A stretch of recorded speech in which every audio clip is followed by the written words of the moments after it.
Well guys, we managed to break that huge 100 mark. That's right, bite us previous gens! You finally earned an MLP. With great writing, wonderful characters, beautiful animation, and all-around great premise, you've gotten so successful and so big that you have now achieved your century mark. You've had some great episodes and some not so great episodes, but all in all, we've had such a roller coaster ride together. And your fans love you for it so much that they have created various forms of entertainment around that very show, whether it be music, fanfiction, artwork, or parody videos. Now, if you could just calm your shit and stop taking our animations down after months of effort and work put into it to perfect it, just to have it yanked off because it's either as good as you or better than you. During our experience with MLP, we've grown not only to love the star characters, but to create a variety of backstories for side characters who barely get one line in here. And now, as a way to celebrate its 100th anniversary, in a way, we now have an episode dedicated to the background characters we have built up for ourselves. Now, personally, I think that... What the... This is a closed location! How the hell did a giant get in here? Must have taken the wrong turn in Agrabah. But surely there's a wormhole I can use in here somewhere. Hey! What are you doing here? Oh, hi, Vanilla! I must have made it to Wonderland. Because, how did you get so tiny? So where's the magic potion? I want to get small as well. There is no magic potion. How the hell did you get in here anyway? Well, you see, the door was unlocked and decided to come in, you know. Just seems so welcoming. Damn it, I knew that was gonna happen. Ah, wait! I remember! I don't need a potion to get small. How did you do that? Magic. But you're an earth Chaos! Magic. Right. I don't know how to get bigger again, though, so... Looks like I'm stuck with you, Vanilla. What? Yeah, what are you doing anyway? Oh, I'm here to talk about My Little Pony's 100th episode, Slice of Life. Oh, I'm gonna guess you like everyone else and want to write this episode a love letter so heavy with praise that it would crush Everest like a pancake with its weight. Weird euphemism, but you get what I mean. Well, yeah, don't you? Not really. I mean, I understand why everyone really does enjoy this episode. Heck, even I did during my first viewing. Absolutely loved it, but when I step back, watch it for a second time without the fan service goggles on, the episode is filled with flaws. Well, nothing is without its flaws. Alright, I guess for this unexpected official first time, I shall do a collaboration review with the leader of the Blunderbolts, Joker! Yeah, and if you want to see my full thoughts about anything left out, click on my hairy face to watch a review with me and Vanilla and do back on the Blunderbolts channel. Now with that out of the way, time to break out the sketches, clips, and start reading from this here script. Does this count as breaking the fourth wall? I don't know, let's get to it! So we begin this episode with Cranky and Matilda. They are finally preparing for their marriage after so long, but there seems to be one little problem. The invitations are wrong! This says the wedding is today! All because Cranky couldn't spare that extra bit, the invitations for the wedding are set to the day before. And because there's no internet in Equestria, they can't let everyone know. So the wedding is now moved to today. And who could have made such a mistake? Muffin? Derpy! So then we see Derpy explaining, Muffins, but we're gonna call her Derpy, explaining her dilemma to one of her close friends. And even though I love her voice better in the last roundup, she's so friggin' adorable here. Perhaps that explains why I never got mine. Well, maybe you weren't gonna get one anyway, you dick. So we find out that her best friend is, you guessed it, Dr. Hooves! But here we're gonna call him Doc, because no one likes to get sued. And also it makes a great Back to the Future reference. So it seems Doc has studied science all throughout his life. And after some very odd technobabble, if you can even call it that, we get Lissy. Ah, yes, my flameless fireworks. I never could quite figure out how to get them to ignite. Okay, I'm all for creating new materials and laws of nature in fantasy worlds, but how does he know that they will ignite if he doesn't even know what makes them ignite? Really think about that for a second. I mean, you still have to have some form of common sense in your fantasy laws. Unless you're in Wonderland. Well, because he's the Doc. He goes with the flow, or at least that's what he wants them to do. He's a mad Time Lord. You don't question his abilities. Or it's lazy writing. Anywho, Derpy being Derpy, she plays around with some things before telling Doc... Doc! What the problem was again. Yeah, why did he just randomly take her to his place? I think it was because he was going to see if one of his inventions was going to help her out. Like something about going back in time or bringing time to us to her. But then the writers decided to just give us a scene where Doc just talks about science instead of a scene that makes sense. But he soon realizes that there's a plot to this episode and remembers he needs to get his suit tailored for the reception. He goes to seek help from Rarity, but she doesn't seem to be home, and... Well, that's... forced. Okay, I can kind of forgive this scene because, well, they're both strangers, they both don't know each other. It would come across as forced if the two didn't know each other. But don't worry, the episode makes sure I have lots of things to actually find forced. So Doc decides to ask help from Vinyl Scratch and...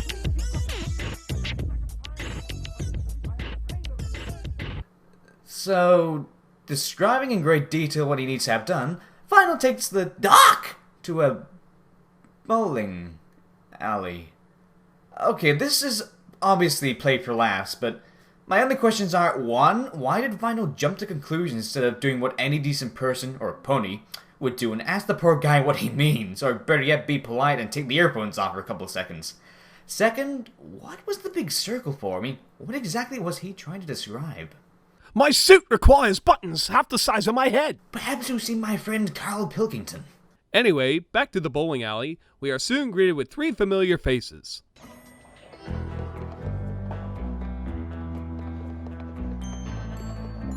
Because kids know who these guys are, who could ever forget that scene? You brought a fucking Pomeranian bowling? Brought it bowling. I didn't rent it shoes. I'm not buying it a fucking beer. He's not taking your fucking turn, dude. Well, not only that, these characters only appeared for one brief moment in one episode. Why not use some more appreciated background characters like Berry Punch or Colgate? I mean, there's so much potential there. Or heck, why not give some time to some of the more appreciated background characters like Octavia and Vinyl? Well, you never know. Maybe these 3 will have a future episode. Exactly, they're not background ponies. Point taken. Anyway, Doc asks if the dude can tailor his suit for him, but alas, the dude must do what he does best. Sorry, man. We're just about to start the finals. What's this word you keep using, man?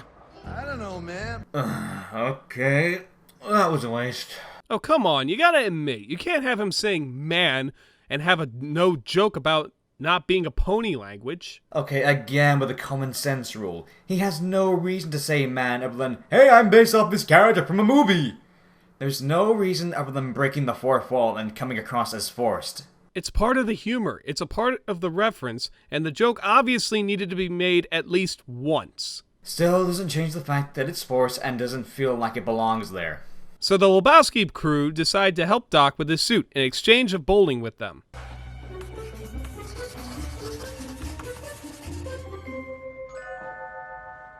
Are you kidding? Just because you're a scientist doesn't give you the right to be stupid with simple things. Of course! Don't you know anything about science? Outside the bowling alley, we get more background ponies watching the main 6 discussing something. The way they're huddled up like that, I'd say it's either a friendship problem or a monster attack. A monster attack? Blast! I'm sorry. It's just... Really? This is the voice you give her? I mean, I'll take that over... I knew she was still trouble. Okay, I still have no idea why some people, including you, don't like her voice. I mean, both here and in Rainbow Rocks. What's wrong with it? It's just an insult to all British people. I'm British, and I don't find it offensive. Well, it might not be an insult to you, but it might be an insult to other British people. Okay, well, from my point of view, she just sounds like any other random person from Canada. I mean, just look at Fancy Pants. You are obviously some pony worth bumping into. So then we find out it actually is a monster attack, and sweet merciful Celestia, what is that? It's a bugbear. Really? That's what they call this thing? Nothing elaborate or creative? Just mash 2 words together and that's it? I'm disappointed in you, M.A. Not to mention, it also has a really uncreative design, especially compared to the Minotaur last episode, or whatever it's called. I'm just gonna call it Minotaur because, yeah. So, this obviously puts a damper on the wedding day, but that isn't going to stop Matilda from having it go on. So, she seeks the help of a new wedding organizer. But no pony's asked me to organize anything since Twilight came to town. So you'll do it? I used to be the best organizer in all of Ponyville. And you will never see her again for the rest of this episode. Gee, she was important. Just to say, Twilight took her job when she moved to Ponyville. They took my job! So, Derpy is now in charge of collecting the flowers for the wedding, which means, yay, shoehorning more background characters who only got 1 millisecond of screen time during Applebuck season. A broken stem on one of the zinnias? What? Well, that was pointless. Anyway, we cut to our next favorite background characters, Lyra and Bon Bon. Okay, just to tell you all right now, no! They are not a couple. If they don't say they're together, then they aren't together. Okay, what best friend does these things? There is nothing like a best friend, is there? Anything's possible when you know some pony as well as we know each other. It was all real. You're my very best friend. I think you mean says these things, but, every single character in the show ever? They're totally fucking each other. Enough said. So then we find out that Bon Bon is not really Bon Bon?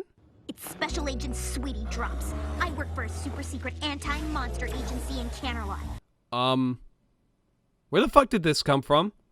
What is it, just because she changes her voice all the time and is always blending in with the crowd that you gotta make her a secret agent? That's nuts! Also, even though it's in her character, nudge nudge wink wink, why exactly did Celestia shut down an anti-monster group in Equestria? A place where monster attacks happen daily? Princess, a huge pack of Timberwolves are moving towards the small town of Muzzleburg. Assemble the anti-monster squad. Oh, I got rid of that silly group. What? But why, Princess? Well, Equestria doesn't really have that much trouble with monsters, does it? I think half-living things in this land are monsters, Your Highness. Besides, I put the money that would be for the anti-monster squad and gave it to the Royal Bakery. Now I can have 10 times more cake every day. Doesn't that sound the most logical? This conversation makes me feel drunk. As Lyra's my favorite background pony. I do hope she gets her own scene later. She doesn't. What? Why not? I mean, Lyra's one of the most identifiable background ponies, especially due to like all human jokes and everything. But instead, we have to see X-Pony in Black Bon Bon. Such wasted opportunities. Ugh. I mean, could you imagine what they could have done with Lyra? Yeah, like Lyra wanting to be human and Bon Bon wanting to be a voice actress. I'm coming for you, Lyra. I know that's you, Bon Bon. Run! Lyra, run! The birds! They explode! Fine, I'll just eat these rare tasty flowers I found in the Evergreen Forest by myself. Wait, tasty rare flowers? Yeah, try some. They're amazing in a sandwich.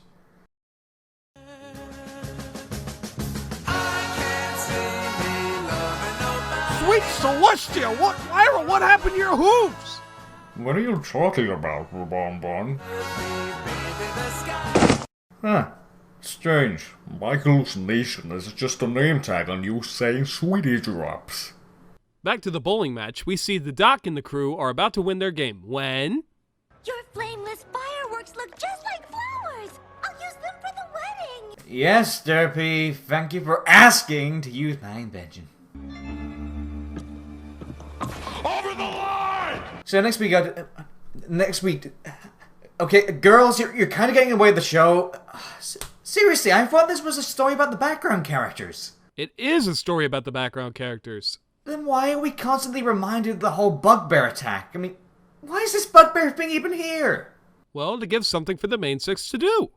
But it constantly gets in the way of the story. Just to say, hey, our main characters are fighting a beast, they still exist.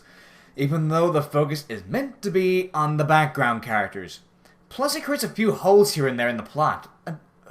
For goodness sake, they don't even look like they're doing any damage at all, or even trying to defeat it. Fluttershy, why don't you talk this thing or, like, use the stare or something? Nope. What do you mean, nope? I just don't feel like it. I know! I'll use my lasso again! Twilight, what are you doing? Don't you have more useful spells? Nope, only my pew-pew spells. Whee! And what are you guys doing here? You're completely useless. Oh, but I just had my Hufa cure. I'm banned from breaking reality for 2 months, so I can't do anything. I know, I'll use my lasso again. Well, it's a joke that speaks for itself, since every Tuesday there seems to be some kind of danger happening in Ponyville, and it's always solved in no time. So pointing this out is kind of a nitpick. My point is that it shouldn't be there, period. As a joke or anything, the main 6 in this episode should either be doing nothing in the background or not be in the episode at all. Anyway, we go to the spa where we see Matilda talking to a racist stereotype. You must relax, my dear. We can handle anything. Oh no, she has an accent. That's so racist it is. And then we are reintroduced to... Of course! I'm Stephen Magnet, Cranky's best beast. Again, another forced cameo, so anyway. You're Stephen Magnet? Yes, he is. So... You're Stephen Magnet. Shut up! Jesus, do we need you to keep forcing us this character? Yes, we get it. You call him Stephen Magnet. Enough already! Fine, if they're gonna carry on, so am I. The reason why Steve here is more forced than any other cameo so far, or heck, even any other cameo in this episode, is because they say his fandom name aloud, unlike, say, you know, Octavia or Vinyl or Dark Hooves, who don't say their names aloud at all. It's like they're piling on the fan service, which, at this point, the fan service is now like getting spoon-fed strawberry-flavored mud. Plus, Stephen Magnet is most human out of the fandom names and seems very out of place. And then... this line. Huh? Play it. No. Honey, the wedding is everything. Well, I do like how they pulled that trope out. I mean, if that wasn't the case, then this whole episode would just be a waste of time, right? Even then, reversing what a character expects is a cliche itself. Oh, it's like this, right? Oh no, it's like this. So in the next scene, we finally get to see our favorite music couple, Vinyl and Octavia. Which are honestly my favorite part of this episode. Bringing up what we just said about names, they really don't bring up the names of the other background characters this episode, do they? Nope, other than Stephen fucking Magnet, barely anyone gets their names mentioned. Which, like I said, is a good thing, and I wish they didn't say, I'm Stephen Magnet. that! Moving on, we see Vinyl and Octi preparing for a scarf for the wedding, and we presumably see how these two make love. Hey, how else do you interpret this? I know that mix of awesomeness made me breathe white fire. Wow. Anyway, Octavia says she's gonna be late for the wedding, and...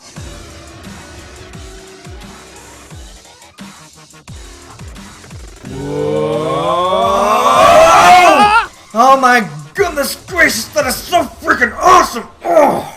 Now some may call this jumping the shark, including the show itself! But who cares? The boom buggy is on a roll! And on the way, they pick up various other background characters. Really? We gotta see Twicane again?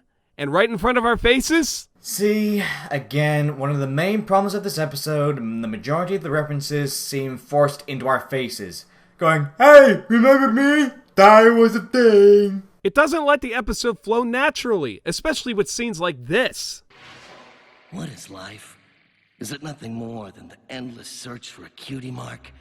And what is it? Wow, I totally didn't see this coming from 50,000 miles away. The sad part is, he was actually supposed to have a French accent.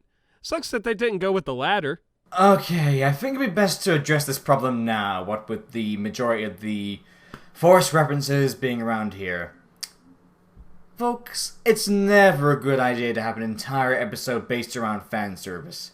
Heck, to be honest, it's sometimes bad to do fan service at all, as it takes the audience out of the surrealism, or, to put it bluntly, usually you want the audience to believe that the world is real as well as the characters. But when we're reminded that it is a show due to the fan service like this, you get the point. This is technically why Easter eggs work better. They're similar to fan service, but as the name implies, they're very hidden rather than pointed out or shown directly on screen or forced into our faces. So, doing a whole episode directed at fan service, well, this is a bad example, but you get the point. There's an anime called Rosario Vampire. In the manga, very straightforward story with great characters focusing on some very traumatic and delicate moments. The anime was all fan service, and as I said, bad example is the fan service in this case was mostly boob shots, penny shots, and sexy stuff, but my point is that they focus more on pleasing the audience rather than telling a good story with good characters. Which is the same here. They focus too much on, oh, now we need Derpy, now we need Lyra and Bon Bon. Don't separate Vine and Octavia when anything to do music. Make sure we point out his name is Stephen Magnet. But I don't know, Max! If you did, you'd be laughing. Let's get this over with.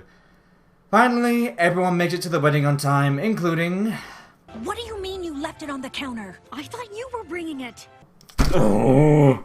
What? I like this scene. It's a hell of a lot more interesting interaction between the two sisters. Yes, sister conversation. It's a lot better than melodrama monarch talk, or just another sob story between Celestia and Luna's past. So yeah, I like this scene a lot. It's my favorite so far out of all their scenes together. First, their conversation is again a cliche fight between siblings. Second, my issue is, or rather the biggest issue, is why are Celestia and Luna at the wedding to begin with? I mean, sure, Cranky might have only seen her once, but I'm pretty sure Cadence and Shining Armor have never met him, so why are they there? Because! Jeez! Do I have to explain everything to you? Alright then. I will drop my entire point completely for you. If you can at least explain to me why Celestia and Luna are letting a monster attack innocent civilians and destroy the town while their students do all of the work. Oh, I do love weddings, especially when I should be looking after an entire continent. But I had Twilight for that. Speaking of, sister, shouldn't we help Twilight and her friends outside? Oh, I think we should have a random argument about something tedious like a present, even though we stand for harmony across Equestria. They really need our help. It's attacking our people and their homes, plus... Oh, and Cadence arrived all the way from the Crystal Empire for someone she doesn't even know. How wondrous! We probably wouldn't be helpful anyway. We lost divines that even Apple Bloom could handle. So then we find out the bugbear was defeated. In what way, we will never see. Maybe Twilight remembered her burn everything spell. So then we get... And you're not the only one with a secret, you know. Yes? Yes? You know those expensive imported oats you were saving for a special occasion? I cooked them up and ate them. All of them. Damn it! Really? Not one Joker reference about her having hands? You could have easily made some kind of joke. Even the smallest hint or nod to her liking humans. So, some other stuff happens and... Oh, Set Mayor. Oh, nice. Real nice. I really didn't want to spoil this episode. Yeah, they were just practically saying, fuck the main characters if they get to see the wedding. Especially Pinkie Pie, who fucking helped them get back together in the first place, and the ponies who save all the Equestria every single fucking Tuesday. Oh my god!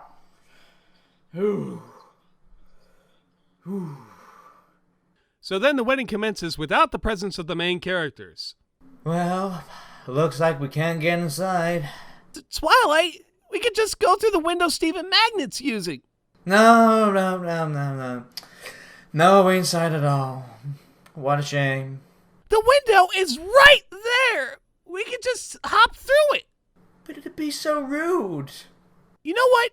I didn't even want to go to this wedding anyway. I don't even know these two donkeys. Does anyone in this town know them aside from Pinkie? No! It's remarkable to me how a story like Cranky's search for Matilda could fill this room. Blah, blah, blah. Speech about how background characters matter in the story. Long live the jackasses. Docks fireworks ignite with love, and we get one more message from our main six, still outside of the wedding. You know something, girls? We are so lucky to live in this town. Aw, that's sweet. I love how that's their way to say thank you to the bronies for making such a colorful band of characters who normally don't get the time of day. With this, we tip our hats and thank them for giving us such a great show.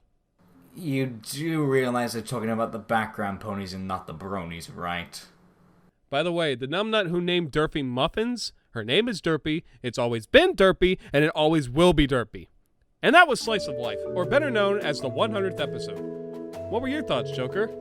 Again, just click on my hairy face and you get every last detail of what I think of this episode, even though I put a lot of my main points into this episode. But yeah, if you want the full 1 hour talk between me and Vanilla about this, click on my hairy face right now. Well, I certainly see some flaws in this. The characters and references are forced, the main 6 get a lot more screen time for characters in the background, and the only way you can really watch this episode is when you have your fan service goggles on. But with them on, it's pretty enjoyable. There are plenty of moments that are entertaining, the voice actors did a great job portraying characters that are based on other material, and the plot is simple and not hard to follow. All I can honestly say is I can't wait to see what they do for episode 200. So, Joker, thank you for helping me review this episode. Now, when you came in, are you positive? Please tell me that you actually had enough brain capacity to at least shut the door. Well, what are the odds of someone else finding us here anyway? I mean... Joker! Okay, she obviously knows your name. Who is it? Is that who I think it is? Honey, I'm over here! Honey, I'm over here! Down here! She can't see it. She obviously knows where to find you. All she has to do is look down. Hi, Joker! Honey! How'd you get so small? Well, long story short, I know the spell to make myself small, but I don't know the spell to make myself big. So, yeah. And I still have no idea how you can make magic when you're not even a unicorn. Chaos magic.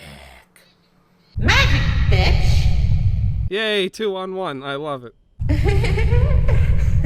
Oh, Vanilla, it looks like I'm at the mercy of my girlfriend. Oh, so I'll see you around, Vanilla. Oh, boy.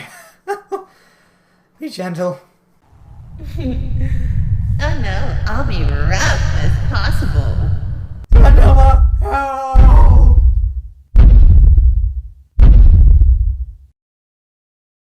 What the fuck?